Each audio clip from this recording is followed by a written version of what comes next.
l'humanité est déchirée.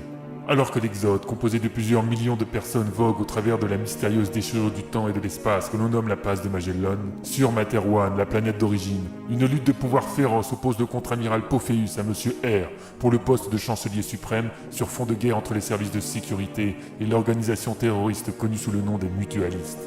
Le premier convoi de l'Exode à traverser la passe vient d'apparaître dans cette nouvelle partie de l'univers inconnu de l'homme. Tous se félicitent sans savoir qu'ils viennent de tomber dans le piège tendu par Choupa, la prétendante au trône pirate, Karl et son robot dissimulé sous les traits d'un jeune homme, et le redoutable sénéchal Petrovac qui vient régler ses comptes avec son frère Igor, connu sous le nom de J.F. Hill. Raid Universe. Chapitre 19.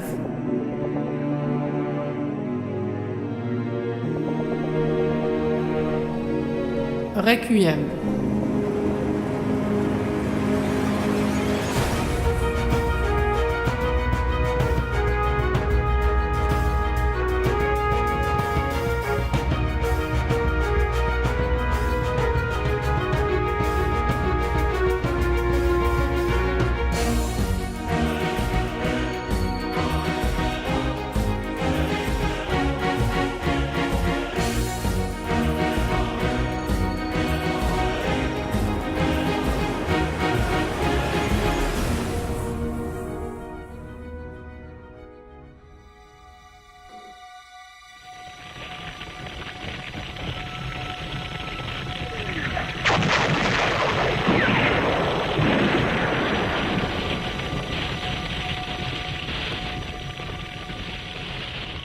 Elle marchait calmement au milieu des flammes et des explosions.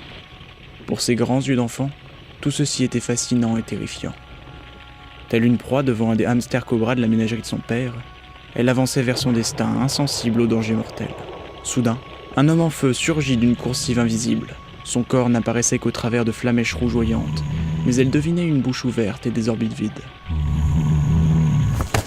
Il s'effondra à ses pieds, le bras se tendant vers elle dans un ultime effort, touchant presque l'enfant. Un pied surgit de derrière elle, repoussant le danger sans ménagement.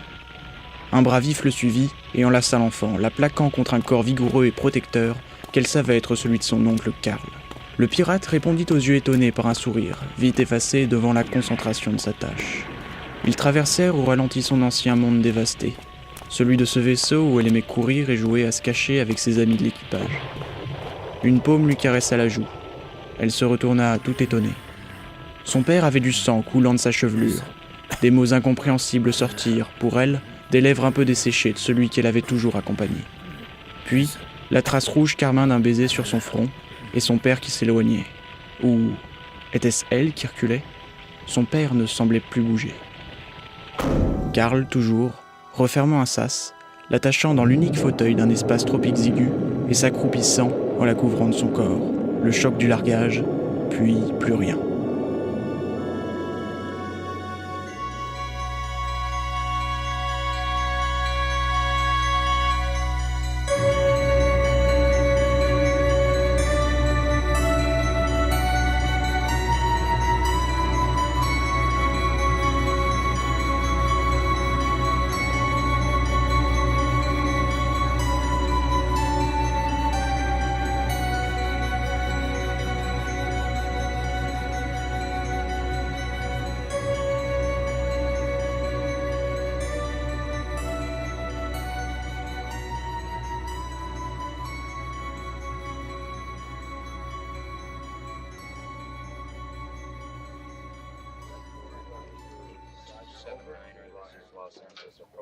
Le souvenir de la séparation s'estompa, laissant l'hologramme de la carte spatiale envahir son champ visuel.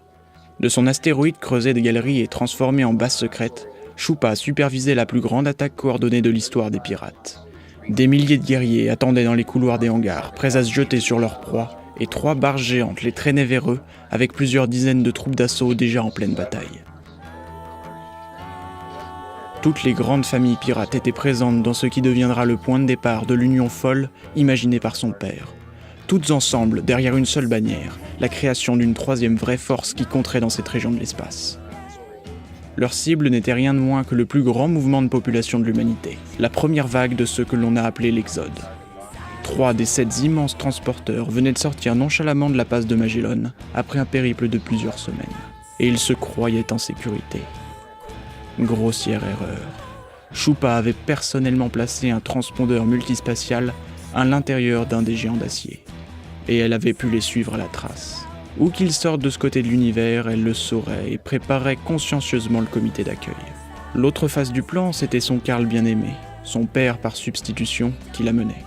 Lors de la dernière étape de l'Exode, à la station Piñata El Grande, il s'était officieusement glissé à bord du vaisseau contenant le transpondeur, accompagné d'une intelligence artificielle dissimulée sous l'apparence d'un adolescent. Ils avaient trompé la vigilance des exodés et mis à profit les semaines d'attente au travers de la passe pour trouver le point faible permettant d'infecter et de réduire au silence tous les systèmes de défense et de détection de la flotte ennemie. Son tuteur ne manquait pas de ressources et la mission avait parfaitement été remplie. Les 3 proies pouvaient maintenant être tranquillement traînées par les barges. Elles seraient bientôt à portée des hordes qui piaillaient d'impatience dans l'astéroïde. Et le butin de cette chasse serait à la hauteur de la démesure de l'attaque. Chupa la pirate, Chupa la stratège, et bientôt Chupa la reine.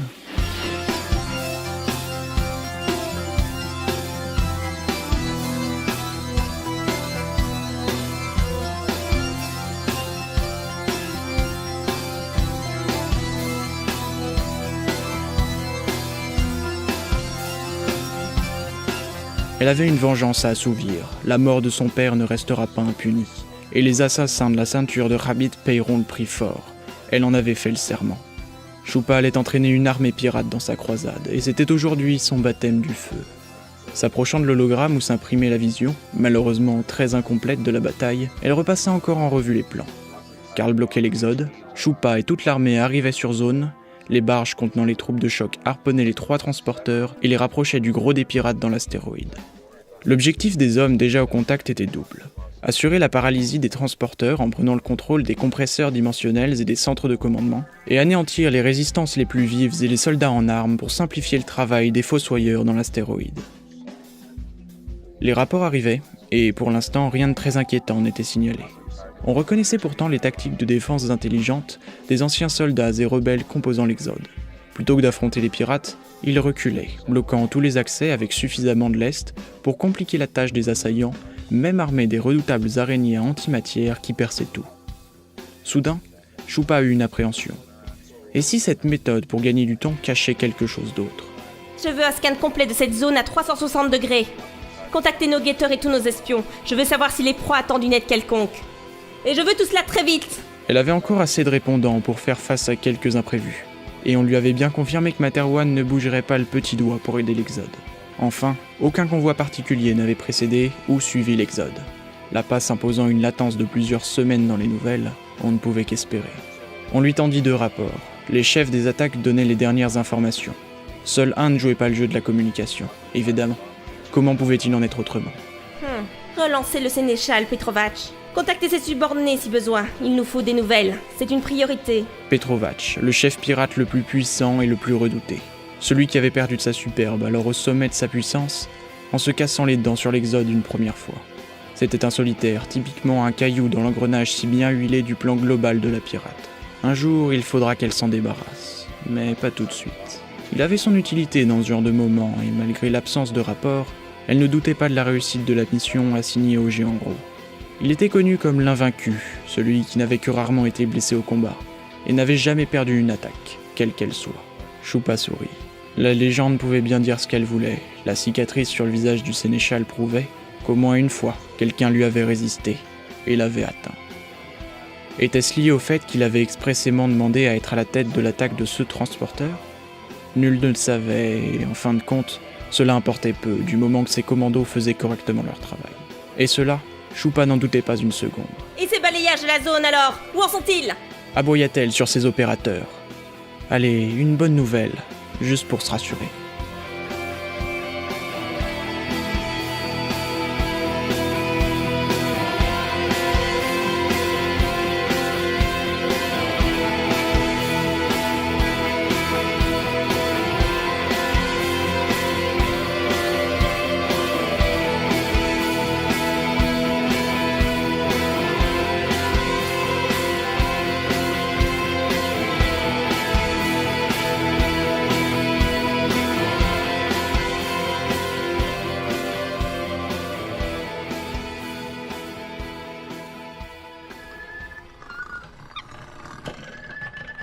Vous êtes prêts? Le colonel Sterling Price attendait un peu à l'écart de ses techniciens. Il venait de travailler d'arrache-pied, mais avait réussi à recalibrer manuellement le laser de transmission intertransporteur. Cet engin leur avait servi pour les communications lors de la traversée en transition dans la passe de Magellan. Les ondes radio se perdaient immédiatement, seule la lumière concentrée parvenait à franchir la distance entre les transporteurs. Il avait fallu y apporter quelques modifications, mais l'appareillage pouvait se révéler à nouveau utile. Son communicateur grésilla. Pour moi, c'est de vraie vision, monsieur. Quand vous voulez. Messieurs, nous n'avons pas suffisamment d'énergie pour la gaspiller. Je compte sur vous pour un seul essai réussi. Allez-y. En avant.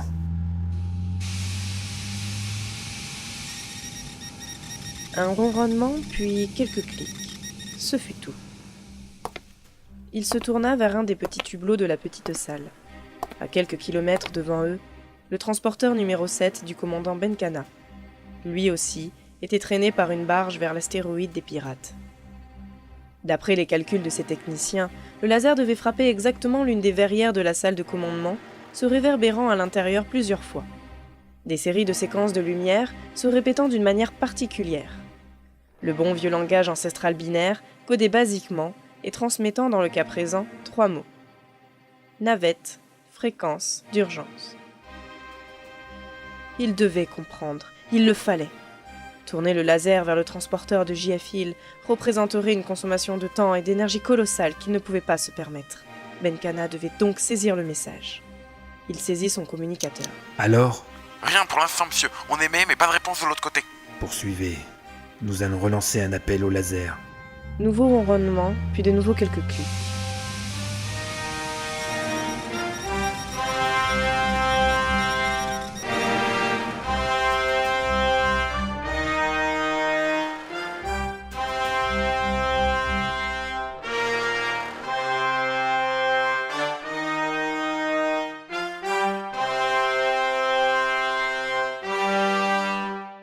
Les minutes s'égrenaient, appesantisant l'attention générale qui n'avait pas besoin de cela. Et si la commandante s'était laissée surprendre par une attaque plus violente que la leur? Peut-être était-elle en train de défendre ses derniers bastillons avec l'énergie du désespoir. Sur le transporteur numéro 5, on avait astucieusement laissé quelques sas non verrouillés et de nombreux groupes de pirates s'étaient perdus dans le labyrinthe des interponts, soulageant de fait les fronts principaux. Cela ne durerait pas, mais ils avaient gagné du temps. Pourvu que Benkana réponde. Allez. Soudain, un grésillement. Monsieur, elle est là. La commande Benkana, elle nous parle. Zoomez en ligne avec nous. Dieu soit loué. Commandant, êtes-vous là? Price, ça fait plaisir de parler à une tête connue comme la vôtre. Désolé, mais il a fallu nettoyer une zone proche des ascenseurs tubulaires pour rejoindre le spatioport. Cette vermine a tenu quelques secondes de plus que ce que l'on pensait. Je comprends donc que vous maîtrisez la situation et que notre message est bien passé. Difficile de le manquer. La salle de commandement s'est illuminée comme pour une fête. Nous n'avions pas pensé à cela, bien vu. Et de votre côté? De notre côté, Monsieur Tristo, est-ce bon? Oh oui, monsieur, Benkana. Je viens de vous transmettre un code temporaire. Intégrez-le, s'il vous plaît, dans le système de radio de la navette. Voilà, laissez-moi une seconde. Je lance le script de reconfiguration. Ça va couper et revenir. Ne bougez pas. Maintenant. Allô? Vous êtes toujours là? Allô? Tristo, Non mais... Oui, je suis là. Votre truc a fonctionné. D'après mes techniciens, nous sommes en communication cryptée maintenant, et non plus sur le réseau ouvert d'urgence. C'est remarquable d'avoir pu ainsi reconfigurer l'ensemble radio aussi vite. Il vous félicite, et moi également. Merci, madame. Sterling Price sentait bien la fierté dans la voix de son consultant. Le jeune prodige avait réussi à libérer tout le système des communications du transporteur numéro 5. Et alors qu'il cherchait un moyen de prendre contact avec les autres, le colonel avait pensé au laser. Le reste n'était que connexion à faire et processus à définir. Et maintenant, grâce à ce petit génie, l'Exode venait de gagner une première bataille, celle des communications. Le nerf de la guerre, comme l'on disait. commandant, vous parlez en ce moment à mon consultant en chef en matière de sécurité informatique. Nous allons faire court si vous le voulez bien. Pour l'instant, nous contenons les assaillants, mais il va être indispensable que toute la flotte puisse retrouver ses systèmes opérationnels. Monsieur Tristo, à vous la parole. Oui, madame. Le virus informatique qui a paralysé tout venait de votre transporteur, et il est passé par les canaux sécurisés du commandement. Donc, quelqu'un a un terminal branché quelque part chez vous sur ce canal. Je vois. Comment le trouver? C'est sans aucun doute une intelligence artificielle. Les signaux continuent d'arriver, se modulent et s'adaptent. Zone quelque chose est connecté en ce moment et se défend contre toute tentative de déblocage, tout en poursuivant ses instructions un peu partout. Mais comment avez-vous pu établir cette communication alors? Price réagit immédiatement. Il était inutile de préciser les manipulations illégales passées du jeune hacker qui les assistait maintenant. Nous passerons sur les détails, commandant. Dans tous les cas, et en partant du principe que nos transporteurs sont fondamentalement identiques, nous avons pu définir plusieurs points de branchement possibles sur la gaine des circuits primaires. Monsieur Tristo, envoyez la liste s'il vous plaît. Je la reçois. Il n'y a aucune de ces zones qui soit contrôlée par les pirates. On devra faire quelques détours, mais nous devrions pouvoir les visiter toutes. Un dernier détail. Cette intelligence artificielle ne s'est pas branchée toute seule chez vous. Il y a un traître ou un espion dans vos rangs. Ce peut être quelqu'un de votre équipe compte tenu des connaissances qu'il ou elle a du vaisseau. Oui, ou quelqu'un qui se serait baladé beaucoup durant la passe par exemple. J'ai une petite idée de qui cela peut bien être. Nous nous en occuperons également. Autre chose? Non, pas dans l'immédiat. Pas eu de nouvelles du transporteur de Hill. Se pourrait-il que vous en ayez? Non, rien de rien. Mais je ne m'inquiète pas pour John.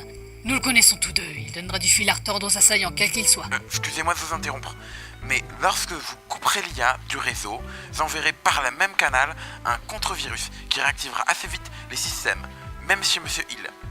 Mais je ne peux rien faire tant qu'elle est active et se défend déjà. On se bat pied à pied ici, elle et moi. Et vous n'êtes pas le seul. Je reprends contact dès que nous aurons débusqué le cafard. Merci pour le coup de main et encore bravo à vous et à toute votre équipe, Price. John avait raison de placer sa confiance en vous. Parfait, tout avait été dit. Sterling Price salua son homologue et lui souhaita bonne chance. Lorsqu'elle eut raccroché, il s'autorisa quelques secondes de silence. Le colonel regarda à nouveau l'immense vaisseau de l'Exode, si petit à cette distance. Le cancrelat pirate tenait toujours fermement sa proie et la tenait vers un destin funeste. Mais un espoir, un infime espoir venait d'apparaître. Il décrocha son communicateur. Monsieur Tristo, nous venons de gagner notre première bataille, et c'est grâce à vous. Merci.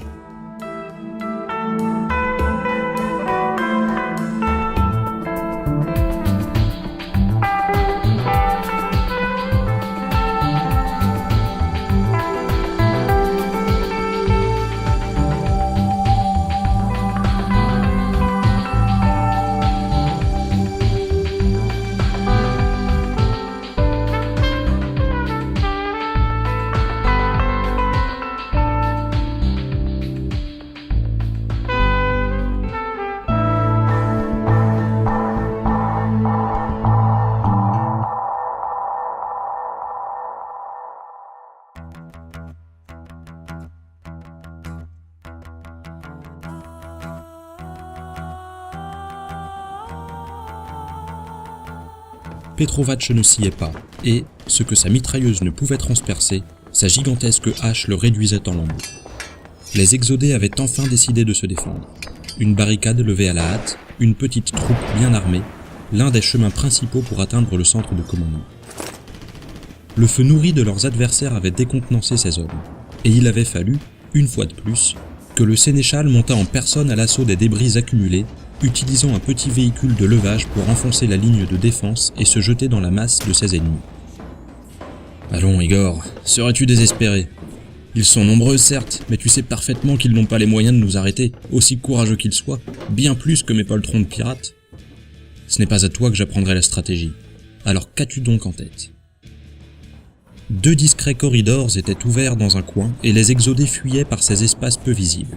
Mais ce n'était pas une fuite éperdue, non. Il s'agissait visiblement d'une retraite calculée. Déjà, des déflagrations à l'intérieur indiquaient qu'on condamnait les passages, emportant les stupides assaillants qui les avaient suivis. Misha se redressa, taillant négligemment le cou du dernier défenseur, et observa le couloir qui s'ouvrait devant eux, dubitatif. Un instant d'hésitation, puis il fit signe aux autres d'avancer avec lui. Cela sentait le roussi. Il y avait plusieurs voies pour rejoindre le centre de commandement, mais, entre les issues bloquées et la défense particulière, on aurait dit même l'unique défense de cette voie, l'instinct des loups avait été volontairement guidé vers ce corridor. L'expérience du sénéchal lui hurlait qu'il s'agissait d'un piège. Un piège tendu par Igor, son frère, qu'il n'avait plus affronté depuis des années. Pas d'affrontement ne signifiait pas qu'ils ne s'étaient pas rencontrés récemment.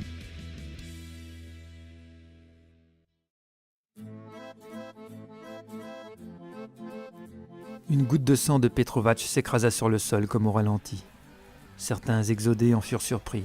Petrovac sentait ses paupières s'alourdir, ses phalanges peinaient à serrer la lourde hache. « Puisque tu veux que l'on en finisse comme cela, mon ami, alors qu'il en soit ainsi. » Edgiefil prit sa décision. Il releva son revolver lentement et le rangea dans son holster, fit demi-tour et s'éloigna, laissant derrière lui Petrovac et toute l'assistance médusée. Qu'il s'en aille avec ses hommes survivants dans son vaisseau. Nous conserverons les autres croiseurs à notre discrétion, et nous ne voulons plus jamais avoir à croiser votre chemin, Sénéchal Petrovac. Personne ne réagissait, la décision semblait si absurde. Seuls les hommes du colonel, qui avaient reconnu l'intonation dans la voix de leur chef, ouvraient doucement un passage à Petrovac. Ils repoussaient avec autant de compréhension que possible les exodés qui ne comprenaient pas. Le commandant pirate gonfla d'air le peu d'espace encore libre dans ses poumons. Un discret filet de sang s'écoulant à la commissure de ses lèvres, il se mit en marche, tentant d'afficher autant de fierté et de grandeur que possible. Mais, claudiquant d'une jambe, alourdi par ses armes et dégoulinant de sang, il paraissait moins grand dans la défaite que Bazavetch dans la mort. Passant aux côtés de Edgiefil, il murmura à son intention « Nous nous retrouverons, Igor. » N'oubliez pas vos pirates en sortant, Sénéchal. Lui renvoya le colonel.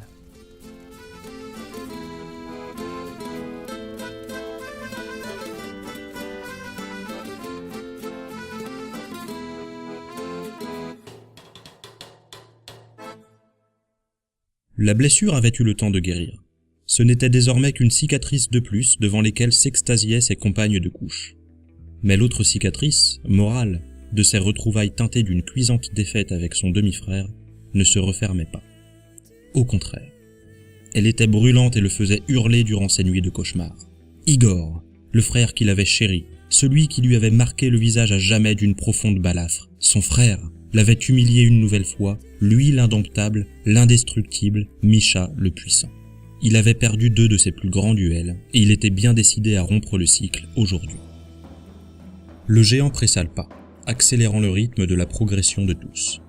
Ces hommes sentaient parfaitement qu'ils prenaient de gros risques à avancer vite et sans l'aide d'éclaireurs, groupés ainsi sur une seule ligne.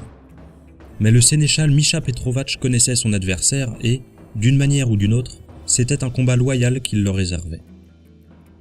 Avançant toujours vers l'inéluctable confrontation, le géant grommela. Igor, tu n'es pas le seul à savoir jouer de la stratégie. Ne me sous-estime pas, mon frère. Le corridor bifurqua et s'agrandit encore. Les premiers pirates se figèrent et, après quelques pas, Misha stoppa à son tour. On y était.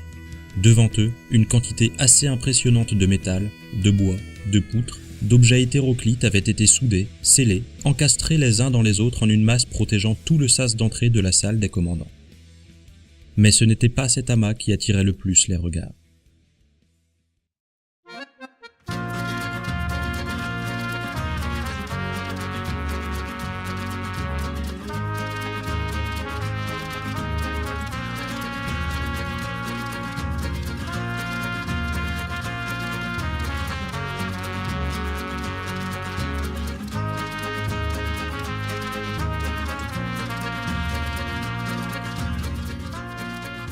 Un homme se tenait devant l'entrée scellée. Il était seul et se tenait droit, un cache-poussière usé sur les épaules, une canne à la main, quelques mèches rebelles ondulant devant ses yeux.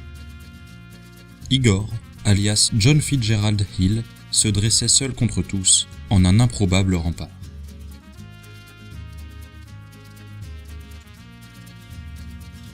Une sensation, plus forte que la haine qu'il ressentait, monta du fond du cœur de Misha. Était-ce de la fierté, de la joie ? Il jeta un œil à ses pirates. Peu d'entre eux avaient connu Igor et, après le carnage dans ses rangs lors de l'attaque du transporteur numéro 2, il avait dû recruter beaucoup trop de jeunes sans réelle expérience. Ceux-là ne connaissaient pas le vrai courage. Ils ne savaient plus, ils ne savaient pas mettre en jeu leur vie pour ce qu'ils croyaient. Et là, seul devant une armée affolée, son bien-aimé frère leur faisait une des plus belles démonstrations d'intrépidité de l'histoire pirate. Il ne put s'empêcher d'en rire, comme une bonne farce familiale qu'on lui aurait réservée. Igor, je te retrouve enfin, seul contre tous, avec rien d'autre que ta témérité pour arme. J'apprécie vraiment cela chez toi, tu sais. Et j'appréciais aussi des choses chez toi par le passé, Misha. Mais tu as tout brisé ici même il y a longtemps. Oui, C'était il y a longtemps, en effet. Nous avions roulé notre boss tous les deux. Enfin, surtout moi. Tu es colonel, il paraît. Il t'avait dit que l'armée c'était ton truc. La vie des pirates est trop irrégulière pour toi. Trop brutal et injuste sans doute aussi. En parlant de justice, je vois que de ton côté aussi les choses ont bien été. Visiblement, père t'a pardonné pour tes actes. Cela n'a pas été facile, crois-moi, mais c'est vrai. Il lui a fallu quelques années. En fait, ce n'est que sur son lit de mort qu'il m'en a définitivement transmis les rênes. Il y avait une pensée pour toi dans ces derniers mots. Il voulait que je te pardonne, comme lui m'avait pardonné, et que nous fassions la paix ensemble. J.F. Hill resta muet un instant, puis, dans une grande inspiration, il reprit la parole. Alors, respectons ses dernières volontés, pardonnons-nous mutuellement. Et quittez mon transporteur immédiatement!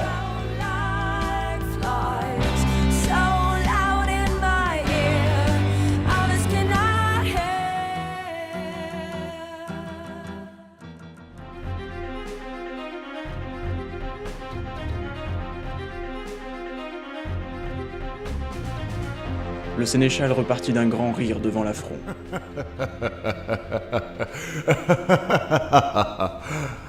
Alors je peux te pardonner, Igor. Oui, vraiment. Par contre, pour ce qui est de quitter ton vaisseau, malheureusement, non. Il y a bien peur qu'il soit le butin de la flatterie pirate. Et on n'est pas partageur, tu sais bien. Devant le mutisme de son vis-à-vis, le géant en roue poursuivit, visiblement très sûr de lui. Écoute, je te propose un marché. Je m'engage à ce qu'on ne massacre personne ici. Si vous vous rendez maintenant, gentiment, et sans condition. Et même mieux, je t'offre de reprendre ta place parmi les tiens. Elle t'attend toujours. Bon, il te faudra un peu de temps pour t'adapter, tu sais, mais pas mal de choses ont changé. Parles-tu sérieusement? Nous n'avons rien contre les voyageurs eux-mêmes, tu le sais bien. Nous n'en avons qu'après les vaisseaux et les richesses transportées. Quant à ta place chez les pirates, y est bien réfléchi. Tu n'es pas parti volontairement au travers de la passe, et ma foi, 3 semaines d'un voyage pas facile, sûrement rempli de péripéties à ton arrivée de l'autre côté. Tu as refait ta vie, je peux Je ne retournerai jamais chez les pirates et ne vous livrerai jamais ce transporteur, Misha! Le sénéchal ne broncha pas. En fait, il resta plusieurs longues secondes pensif, attirant les regards interrogatifs de ces hommes. Il était pourtant venu se venger et effacer à jamais l'humiliation que lui avait fait vivre son frère. Mais là, maintenant, alors qu'il prononçait les mots de ce qui aurait dû être un mensonge, il s'était inconsciemment pris à y croire. Et si Igor le rejoignait? Et si sa seule famille pouvait revenir auprès de lui? Les Petrovac perdureraient. Il avait déjà 2 fils, et une autre maîtresse était engrossée. Mais que resterait-il de ses racines? Quelques demi-mères qui allaient bientôt tirer leur révérence et une réputation d'assassin. Igor était le seul à pouvoir l'accompagner maintenant. Et le voici qui refusait. Tu n'as pas le choix, mon frère. Une seconde colonne se dirige à grands pas vers le compresseur dimensionnel. Même avec toutes les issues bloquées, ils passeront. Juste que cela prendra du temps, c'est tout. Pas de réponse. Le colonel du transporteur était retourné se cacher derrière un mutisme total. Petrovac fit glisser 2 doigts sur sa maudite cicatrice qui lui barrait le visage. Comment pouvait-il encore lui donner une chance après ce que son frère lui avait fait? D'un hochement de tête, il fit signe à un trio de pirates sur le devant.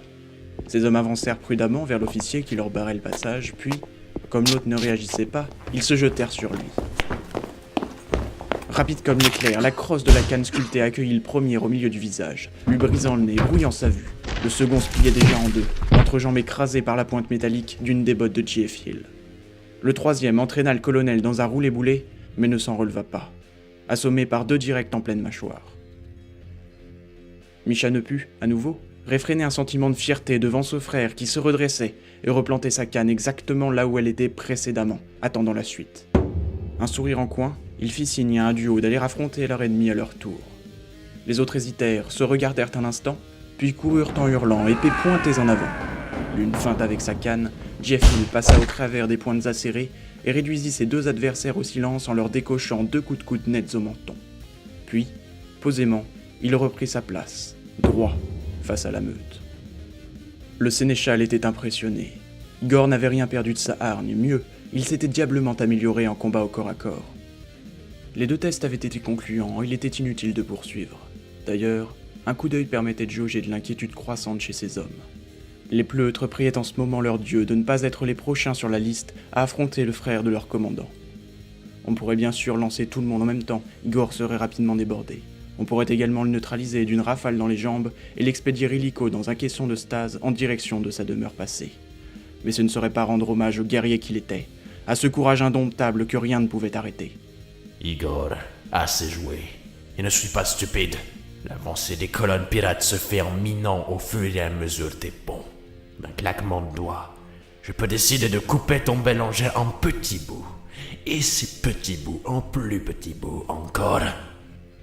Nous allons tout réduire en miettes. Et il n'y aura aucun survivant. C'est ça que tu cherches. Je te croyais plus responsable. Pense à toutes ces femmes et ces enfants à bord. À tous ces fermiers, fonctionnaires, ces artisans ou ces ingénieurs. Ils rêvent d'un ailleurs meilleur, je crois, non? Je connais Antares 4, figure-toi. Y suis déjà passé. Et je me souviens même d'y avoir croisé quelques comptoirs marchands. Après tout, cette petite planète inhospitalière permet de respirer à l'air libre, n'est-ce pas? Vous pourriez en faire un lieu touristique incontournable. Et skier ne serait pas difficile vu les températures. Quel bel avenir, quel espoir incroyable, mais pour toi, c'est non. Tu décides de tout balayer avec ton orgueil et de les condamner à périr dans l'espace. Je pensais que tu avais appris à connaître les exodés, Misha. Pardon. Nous ne sommes pas des colons cherchant à ensemencer une nouvelle terre. Nous ne sommes pas de ceux qui profiteraient d'un nouvel espace commercial. Ce sont les proies habituelles des pirates, mais ne nous confondons pas avec ces gens-là. Jeff Hill se redressa alors et pointa un doigt vengeur sur le pirate le plus proche à sa droite. Puis il en désigna un autre, puis un troisième.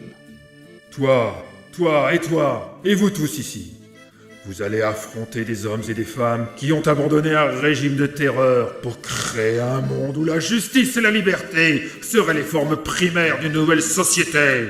Je vous jure que vous ne reviendrez pas plus de cette bataille que vos prédécesseurs sur le transporteur numéro 2. Jamais vous ne briserez la volonté de résister de ceux qui ont déjà connu 1000 tourments et dont vous n'êtes qu'un ultime avatar.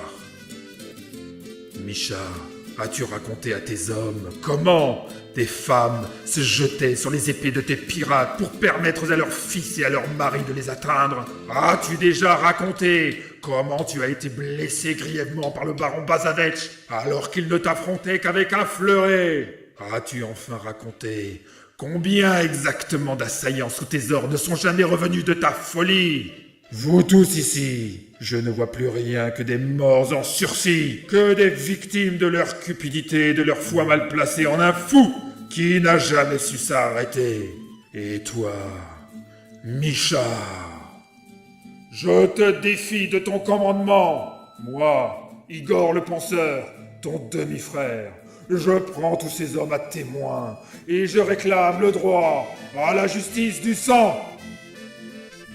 Tu n'as aucun droit de revendiquer cela. Tu n'es plus des nôtres. Je croyais que ma place était toujours libre. Il faut savoir. Vous autres, laissez-nous trouver un autre passage vers le centre de commandement. Partez tous, maintenant. Comme certains hésitaient, s'interrogeaient du regard, le sénéchal donna de sa voix la plus forte. J'ai dit dehors, tous. Comme un seul homme, les pirates se raidirent soudain et coururent aussi vite qu'ils le pouvaient en sens inverse. Ils n'avaient pas encore tous disparu de l'angle de la coursive que Petrovac brandissait sa hache bien haut, menaçant son frère. La justice du sang, hein. Tu n'en as pas le droit. Mais je te l'offre, Igor. Tu as refusé ma main tendue. Nous allons donc pouvoir régler une fois pour toutes nos différends. Je relève le gant, pirate. Choisis ton arme. Elle n'attendait que toi, Misha. Et, actionnant une sécurité cachée, la crosse sculptée de sa canne pivota à la verticale. Puis, dans une torsion, le colonel John Fitzgerald Hill sortit de l'intérieur du bâton une épée que l'on devinait délicatement ciselée aux armes de l'Exode. Il la leva bien haut et la tint droite devant son visage, en un salut traditionnel des duellistes. Petrovac lui rendit son salut, la hache levée également, puis jeta derrière lui son arme automatique. Un duel comme celui-ci se devait de respecter les formes. presente con lo que aprendí ayer. El futuro es un reflejo que no pienso entender. Y solo ha sido un largo sueño para ti, un sueño que desististe de despertar.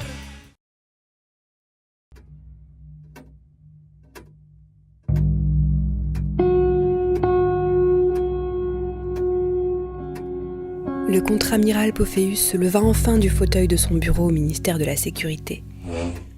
C'était l'heure de son rendez-vous avec Calande, et il surveillait avec appréhension le défilement des chiffres sur l'horloge murale depuis déjà plusieurs heures. Elle devait s'être maintenant installée dans le petit salon, et peut-être avait commandé son thé au jasmin. Il avait donné des ordres aux cuisines pour en préparer un toutes les 10 minutes à l'approche des horaires de ses rendez-vous. C'était un accro à la sécurité. La présence de sa psychologue était censée rester secrète, mais il voulait tellement qu'elle se sentait à l'aise. Le feu dans la cheminée, la propreté du salon, la semi-pénombre des rideaux, tout était passé par ses circulaires. Leur rendez-vous devait être parfait, point, et celui-ci tout particulièrement. Il ouvrit la porte du petit salon avec une appréhension de jeune premier, mais fut déçu de n'y découvrir personne. Calande avait du retard. C'était rare chez elle. Il traversa la pièce, puis vint réchauffer ses mains au foyer brûlant, n'ayant d'autre idée que d'attendre l'arrivée de sa praticienne. L'hiver approchait et la température générale diminuait. Ces grands bâtiments rénovés étaient parfaitement isolés et leur climatisation sans faille. Mais la chaleur de l'âtre naturel primaire comblait désormais un besoin bien plus complexe chez Pophéus. Une poignée de secondes plus tard, la clenche de la porte tourna enfin sur elle-même, révélant Calandroré emmitouflée dans une épaisse gabardine. À peine avait-elle accroché son vêtement au porte-manteau qu'elle éternua, dans un bruissement aigu. Pophéus sursauta. Calande était malade, mais que pouvait-il faire pour l'aider ? Angile, je suis navrée du retard. J'ai attrapé un petit froid hier soir. Mon réveil n'a pas sonné, les embouteillages... Enfin, excusez-moi. Elle s'approcha à son tour du foyer, et donc de lui par la même occasion. Son parfum l'enlaçait à nouveau, pénétrant au-delà de ses narines et capturant son âme aussi sûrement qu'un filet. Il nota que rares avaient été les moments où leur proximité avait été aussi grande. Ce n'est rien, Calande. Vous auriez pu décommander. Je m'en voudrais que vous aggraviez votre froid à cause de moi. Et puis... Oui ? Je vous aurais fait porter quelque chose à votre cabinet. Je ne sais pas. Un thé au jasmin ? La jeune femme pouffa, d'un de ces petits rires féminins où l'on sent la personne touchée par une tendresse inattendue. Écoutez, j'accepterais volontiers un de ces merveilleux thés bien chauds, justement. Mais si j'avais su pouvoir en profiter tout en restant chez moi, je ne serais pas venue. Et une nouvelle magie s'opéra chez le contre-amiral. Quelque chose qui relevait plus de l'événement cosmique que d'une humeur naturelle. Il sentit ses muscles zygomatiques se contracter, une bouffée monter en lui en une forte inspiration et se contracter un temps avant de... Pardon, excusez-moi, mais...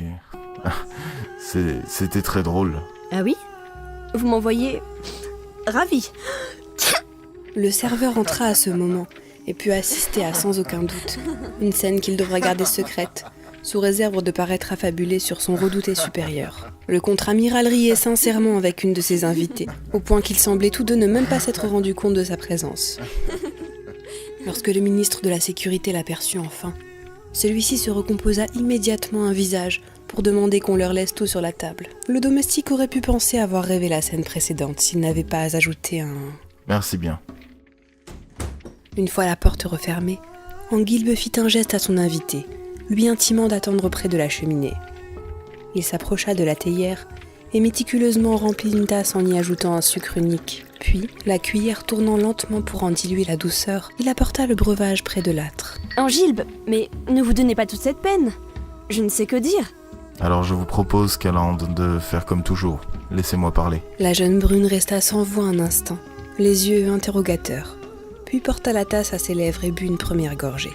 Tous deux savaient que cela signalait habituellement le début de la séance proprement dite, même si celle-ci devrait se dérouler debout, devant le foyer aux braises vives.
Tout d'abord, je voudrais vous remercier.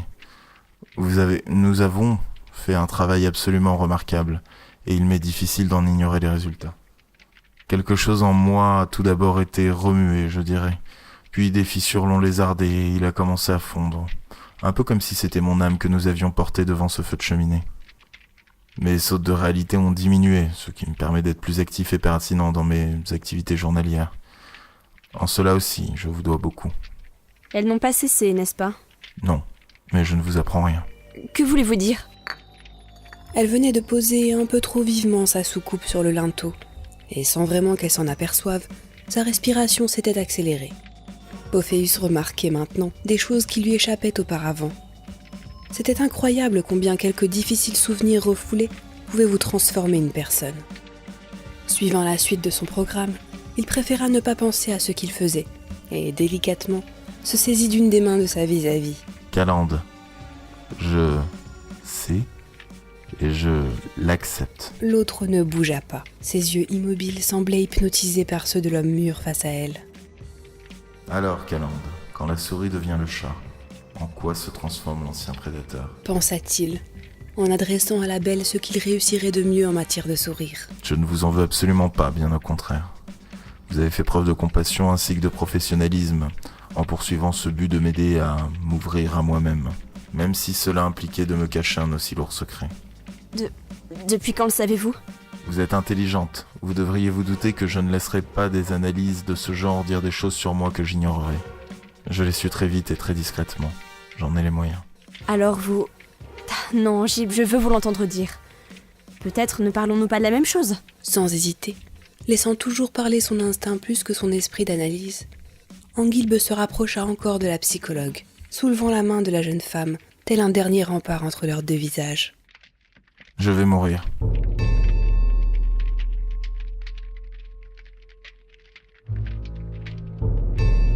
Ce qui m'empêche d'être entendu par les manteaux, les suites de cet accident arrivé loin d'ici il y a longtemps, me tue à petit feu.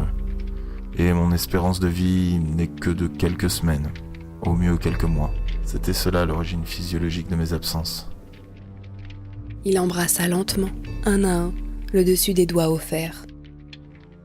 Puis poursuivit, devant l'absence de réaction, l'acceptation peut-être de la jeune femme. Mais vous aviez remarqué une autre chose derrière la machine que j'étais lors de notre première rencontre. Et vous avez creusé, vous m'avez poussé à faire ressortir l'homme enfoui sous les innombrables secrets de mon existence. Cette fêlure profonde, cette lourde omission qui me hantait, nous l'avons extrait de son obscurité ensemble. C'est grâce à l'épaule que vous m'avez offerte, grâce à votre dépassement des a priori et de ce que vous appeliez les lois de la société, que nous avons pu obtenir ce résultat. Cette maladie, aviez-vous prévu de me l'annoncer aujourd'hui? La jeune femme au maintien si strict, si sûre d'elle habituellement, se contenta d'une moue suivie d'un hochement de tête, rappelant une petite fille prise en faute, mais elle n'était plus une enfant, et cette façade ne saurait la protéger de la suite. Bien, maintenant je vais repousser ces lois encore un peu plus loin, et faire quelque chose que je n'aurais même pas imaginé il n'y a pas si longtemps. Vous pouvez refuser.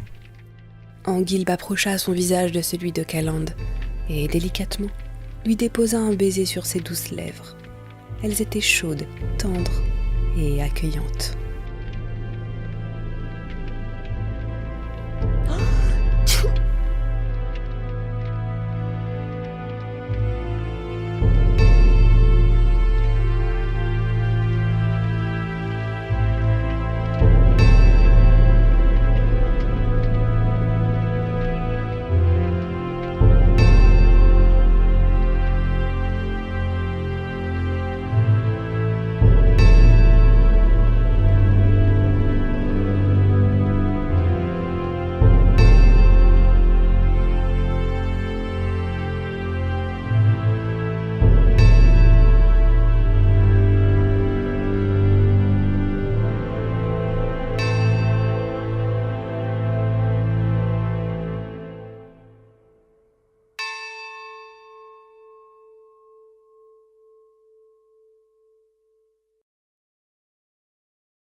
Monsieur Tristo, pensez-vous que les pirates regardent les informations télévisuelles?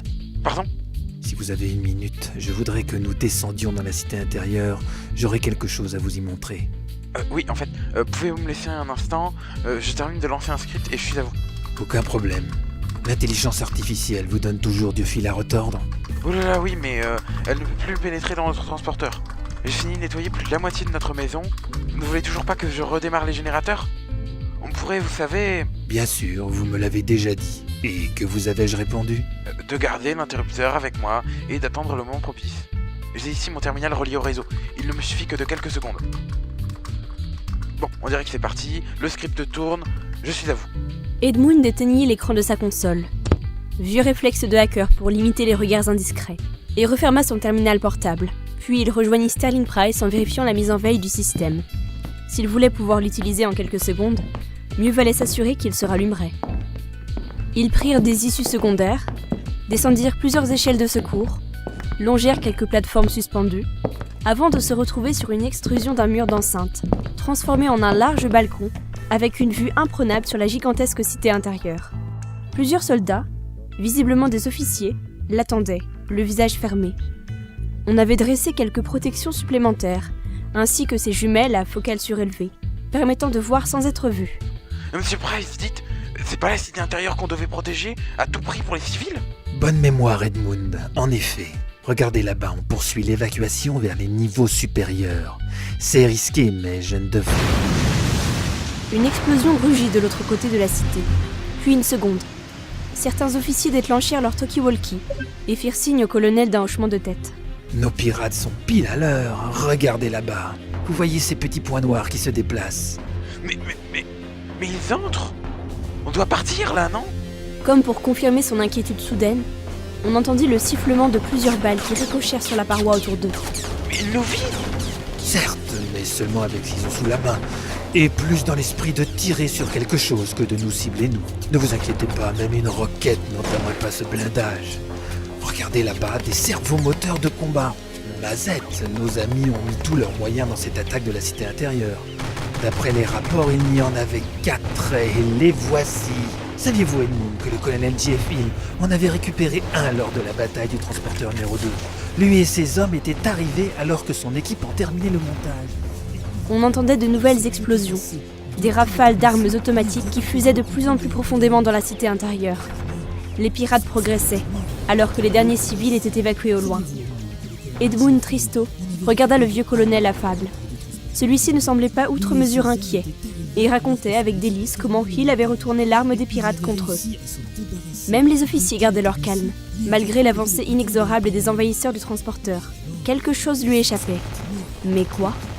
C'est ainsi qu'il a pu les soumettre.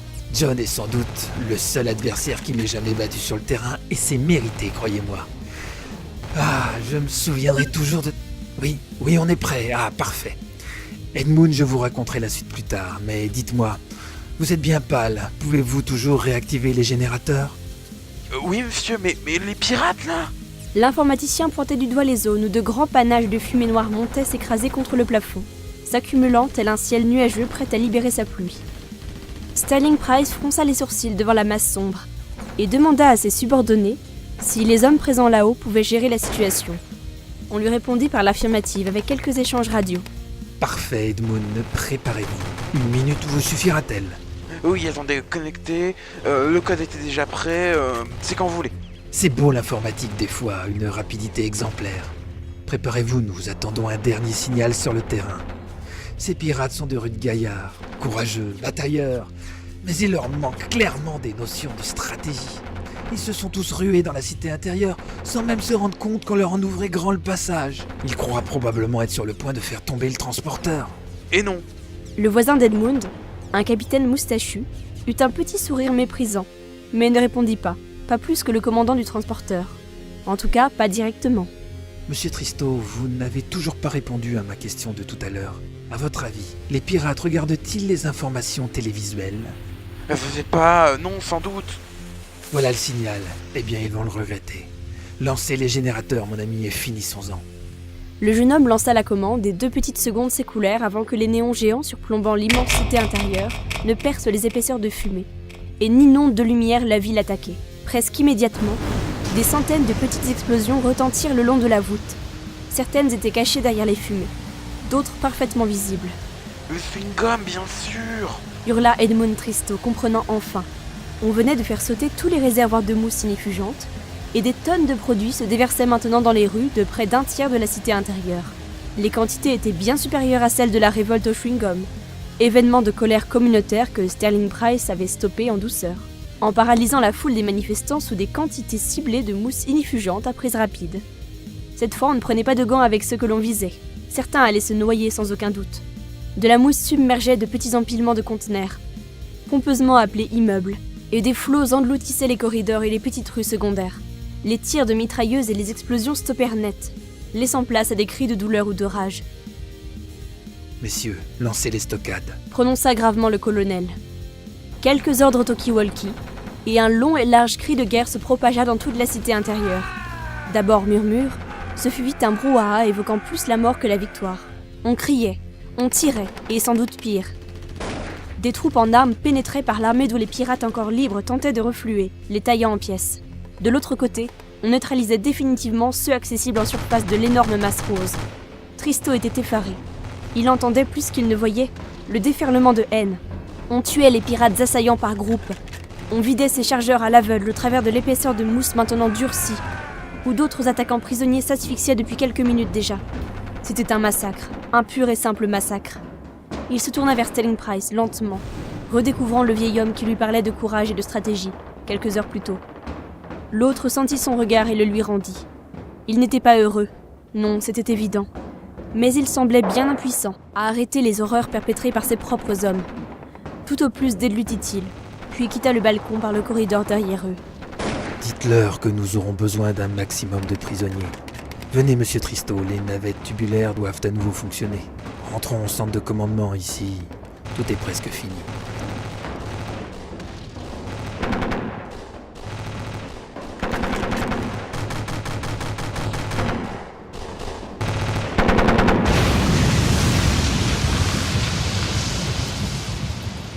Allez-y! L'ordre de Benkana fut immédiatement suivi d'une déflagration, et on entendit la carcasse du lourd sas projetée au travers du corridor. Il ne s'était pas encore stabilisé que l'assaut était donné. Les soldats pénétrèrent, l'arme au poing, prêts à anéantir toute résistance. Mais la pièce se révéla vide, comme les deux précédentes. Cela faisait déjà une vingtaine de minutes que la commandante et ses hommes arpentaient les couloirs du transporteur, évitant autant que possible le contact avec les colonnes pirates.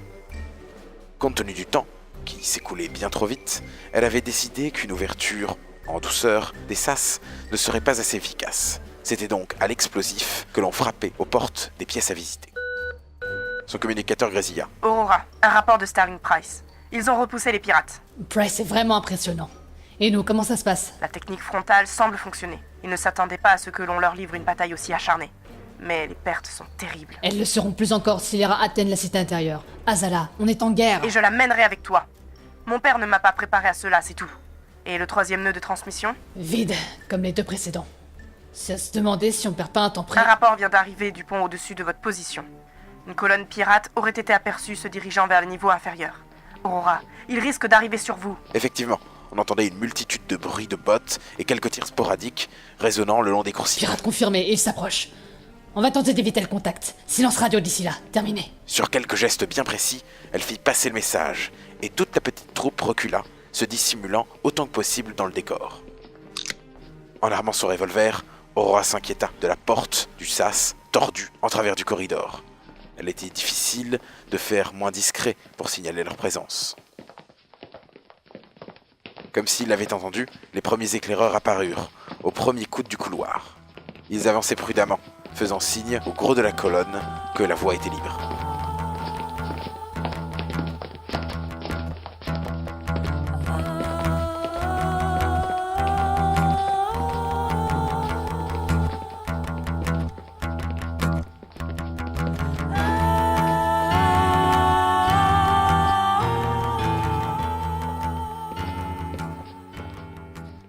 Peut-être 20. Benkana serra les dents. Ils étaient supérieurs en nombre, et même avec l'effet de surprise, la victoire ne serait pas certaine. Leur chef s'approcha de la carcasse du sas, la déplaça du pied et regarda, dubitatif, l'intérieur de la petite pièce, ignorant que, Plusieurs soldats en armes y étaient dissimulés. Il fit signe à un de ses hommes, qui déplia une carte, et tous deux commencèrent à échanger, en promenant leurs doigts sur le papier. Aura comprit plus qu'elle n'entendit ce qui se passait. Ces hommes cherchaient eux aussi les nœuds de transmission, et, visiblement, ils s'étaient trompés de destination, cette pièce ne semblant pas les intéresser. Ils recherchaient un endroit en particulier, et cela signifiait plusieurs choses très importantes. Il y avait effectivement un des nœuds de transmission qu'ils voulaient protéger, et elle n'allait pas avoir d'autre choix que d'anéantir cette colonne, sous peine de s'y confronter plus tard dans des circonstances peut-être moins propices. À l'intention des autres, elle donnait ses ordres, et tous se préparèrent. Une dizaine contre une vingtaine. Certains de ceux qui l'accompagnaient étaient des survivants d'Okagwam.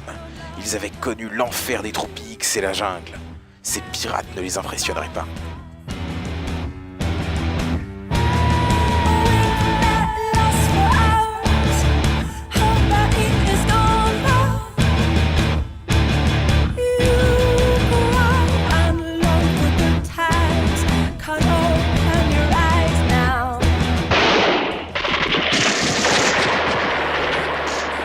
Benkana visait le chef et l'abattit d'une balle en pleine tête, lançant l'assaut général. Ceux près de la porte ouverte furent fauchés par des rafales venant de l'intérieur. Mais la riposte nourrie ne se fit pas attendre. Grenades et mitrailleuses lourdes, cris ou hurlements. De deux côtés, le corridor, qui n'était pas si large, s'illumina des impacts de balles traçantes et des explosions.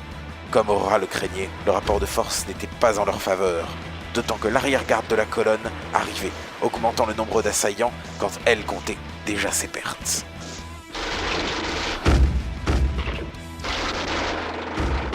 Plusieurs nouvelles explosions résonnèrent, cette fois lointaines, provenant des corridors derrière les pirates. Un mouvement incongru fit alors avancer à découvert une partie des ennemis, comme s'ils étaient poussés par derrière. Cela marqua un retournement de situation, les soldats de Benkana tirant maintenant les pirates comme à l'exercice, et ceux-ci, totalement désorientés et désordonnés, se blessaient entre eux. Les derniers jetèrent leurs armes à terre et levèrent les bras, signe universel de reddition. Benkana ordonna immédiatement le cessez-le-feu, et les tirs cessèrent. Enfin, presque. Plusieurs rafales partirent, fauchant les pirates survivants, qui s'effondrèrent au sol. On entendit des bruits de pas, multiples. Une autre troupe s'approchait, visiblement, guère plus sympathique que la colonne originale. Encore quelques coups de revolver disparates. On achevait les blessés. Aura fit le signe à tous ses hommes de se tenir prêts à reprendre le combat. Un premier homme apparut, une cigarette pendant à la bouche, une mitraillette à la main, puis un second, suivi de toute une troupe. Ces visages n'étaient pas inconnus à Aurora, c'étaient les nordistes.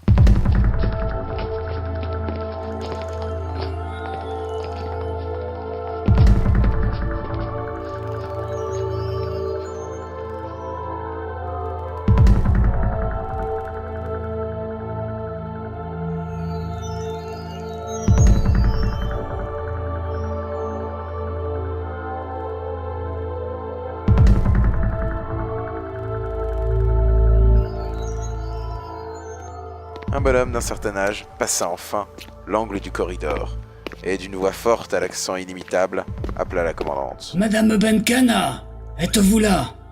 C'est la princesse qui nous envoie pour vous soutenir dans votre mission.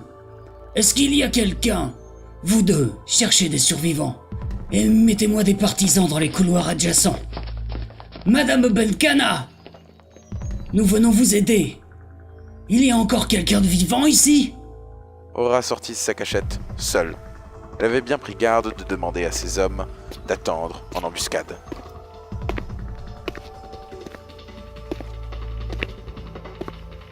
Je suis là. Nous nous sommes déjà rencontrés, je pense, non? Tout à fait, commandant. Antonio Pernov. Je faisais partie du comité des anciens lors des négociations. Lorsque vous recherchiez l'agent 12. Je vois. Sachez qu'il n'est pas dans nos habitudes d'exécuter les prisonniers ou d'achever les blessés. Et voir de tels actes nous rend suspicieux. Ah, je comprends. À chacun ses traditions, n'est-ce pas? Les batailles qui se déroulent en ce moment dans le vaisseau mettent les nerfs de nos partisans à rude épreuve. Je leur demanderai d'avoir la gâchette un peu moins facile à l'avenir. Aura observa l'abandon des nordistes. Il s'agissait de stocks différents de ceux des pirates ou de l'Exode. Elle était persuadée que la communauté avait exhumé d'autres caches secrètes d'armes pour s'en servir contre l'invasion pirate. Difficile de le leur reprocher, même si l'on devrait en discuter plus tard. Elle activa son communicateur. Aurora, Azala, des nordistes prétendent être venus à ta demande. Peux-tu confirmer ? Père-Neuf fronça les sourcils. La commandante du transporteur mettait en doute sa parole, et cela touchait sa fierté. La voix de la princesse s'éleva alors dans l'appareil. Contente d'entendre ta voix, Aurora. Oui, j'ai pris contact avec la communauté nordiste. Et comme ils avaient des choses à se faire pardonner, ils ont accepté de nous prêter quelques combattants. Alors tu transmettras de ma part Elle échangea un regard avec le vieil homme, qui lui faisait face. mes plus chaleureux remerciements pour leur aide précieuse. Nous continuons avec eux vers le dernier nœud de transmission. Bien joué, Azala. Terminé. Elle tendit la main au vieux nordiste, qui la serra chaleureusement. Sur un geste, les soldats survivants d'Aurora apparurent à leur tour. D'un coup d'œil, elle fut satisfaite de constater que ses pertes n'étaient pas si importantes qu'elle l'avait cru au premier abord.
Tristo suivait le colonel Sterling Price, eux-mêmes précédés de plusieurs gardes sur le qui-vive.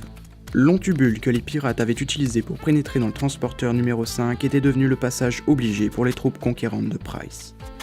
Malgré leurs pertes, les envahisseurs résistaient avec acharnement si l'on en jugeait par les impacts sur les parois. La surface adhérente qui tapissait l'intérieur du tubule faisait un bruit bizarre sous les pieds du jeune informaticien. Mais force était de constater que l'on pouvait y marcher convenablement malgré des angles d'inclinaison très aigus. Le système était visiblement bien rodé. D'après les renseignements que l'on m'a fournis, il y aurait des accès aux terminaux dès la sortie du bras perforant. J'espère qu'ils utilisent les mêmes prises que vous. J'ai emporté tous les adaptateurs que je possédais. Ne vous inquiétez pas, les connectiques sont souvent standards dans les vaisseaux civils. C'est chez les militaires qu'elles compliquent tout. Car vous vous y connaissez en connectique militaire ? Oui, une fois j'avais pu récupérer un vieux serveur mal reconditionné avec quelques potes et on l'avait complètement désossé pour récupérer quelques Je me infos. passerai de la suite de cette histoire, Edmund. D'autant que nous arrivons... Ah, oui, là-bas. Ce jeune sergent nous fait signe devant plusieurs emplacements. Le soldat se planta en garde à vous devant le haut gradé, alors qu'on entendait, au loin, des coups de feu et quelques rafales. Tristo avait du mal à rester serein. Dites, ils sont pas loin là, hein ? Non, mais suffisamment pour que vous puissiez faire votre office en toute sécurité. Combien de temps vous faudra-t-il ? Quelques minutes, prise AM7, rien que du standard, comme prévu. Bon, je me connecte. Colonel, pendant que ça mouline, je peux vous demander quelque chose ? Bien sûr. Qu'y a-t-il ? C'est ce qu'on a vu tout à l'heure, la cité intérieure. Vous saviez que ça allait se terminer comme ça ?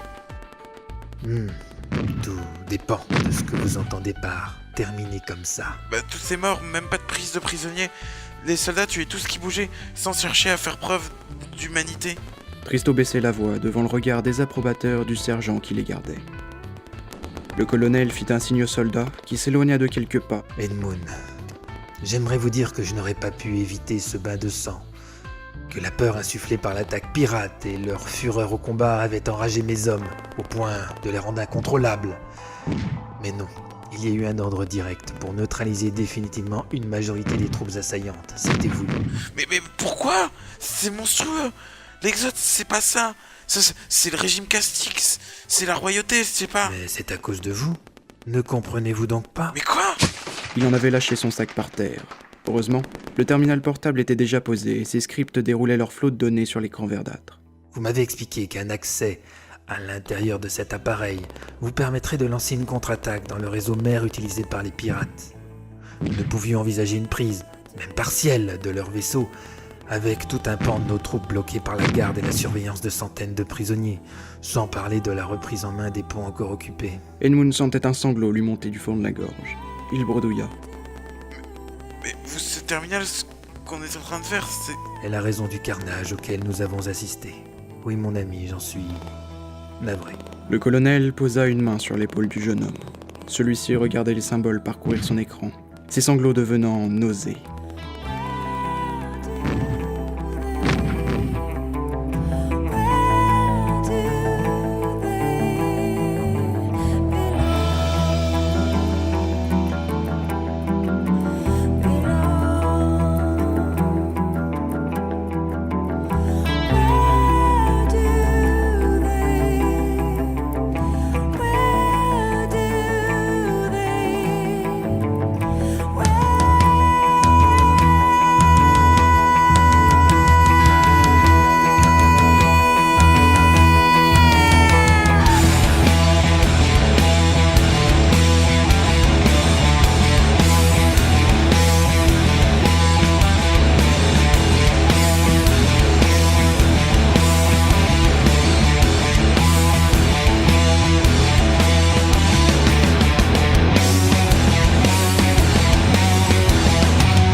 Karl regardait l'étincelle brillante parcourir lentement le contour de la porte du sas. Celui-ci barrait l'entrée à la pièce de service où il se trouvait en compagnie d'Ismen, son faux-fils, et de quelques étagères. L'intelligence artificielle dans son dos pulsait régulièrement de ses multiples diodes, toujours branchées au système de l'Exode. Il sourit en se demandant en quoi ce fils était-il si faux que cela. Un premier coup tonna contre la porte, mais le métal du sas tint bon. Le vieil homme brancha son émetteur et prit contact avec sa bien-aimée fille. Ici, Karl, quelles sont les nouvelles? Karl, je viens à l'instant de recevoir un rapport inquiétant. Il semble que les hommes que j'ai envoyés pour vous protéger soient tombés dans une embuscade. J'ai déjà demandé à un nouveau groupe de partir, mais la situation devient tendue. Et je ne sais pas s'ils arriveront à temps. Et pourquoi donc? Les exodés sont à ta recherche. Ils peuvent arriver n'importe quand. Je ne comprends pas comment ils ont su pour toi et Ismen. Plusieurs coups dans la porte. Cette fois, un petit coin du sas se tordit et immédiatement, l'étincelle reprit sa progression. Quel était ce bruit? Rien, ma reine. Juste quelques échos lointains. Et qu'en est-il? Et qu'en est-il? Et qu'en est-il? Et qu'en est-il?